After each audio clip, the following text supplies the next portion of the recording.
we could maybe zoom into a particular topic of the last few years, which is inflation. So, I guess one thing I'd ask you is like, what do you think has caused inflation in the US if we narrow it down to the US? And what's your view at the moment in terms of where you think it will unfold? And what mistake do you think people are making currently about inflation? Well, I don't know. We have all morning to talk about inflation. No. It is.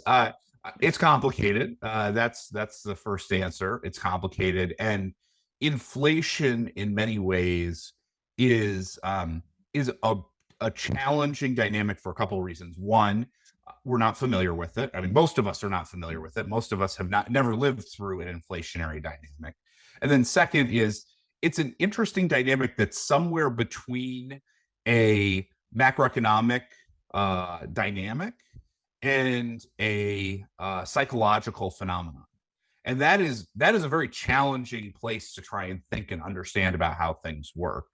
And so I think what I would say in terms of what's going on in the US in some ways is pretty normal but unfamiliar, in the sense of what we saw is we saw a relatively significant supply shock that created an elevation of prices.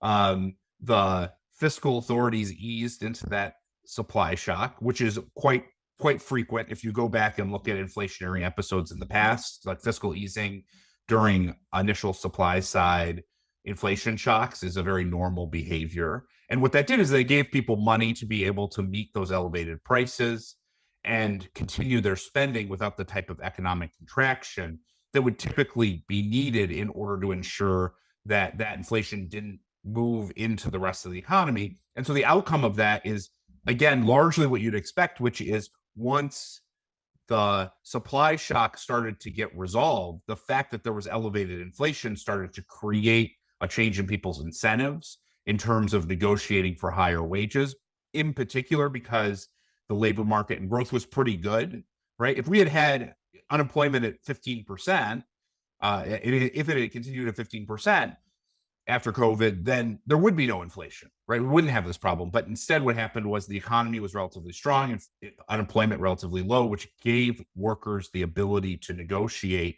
for higher wages. And it's that part of the cycle, transitioning from that supply shock met with easing to that persistence. Spiral is not the right word. This isn't spiral. Spirals are really a currency problem, not a domestic inflationary problem. What we have is a persistence. And so that's what we're seeing is elevated wages are leading to elevated nominal spending, which is considerably higher than the productive capacity of the economy. And that means prices are staying elevated.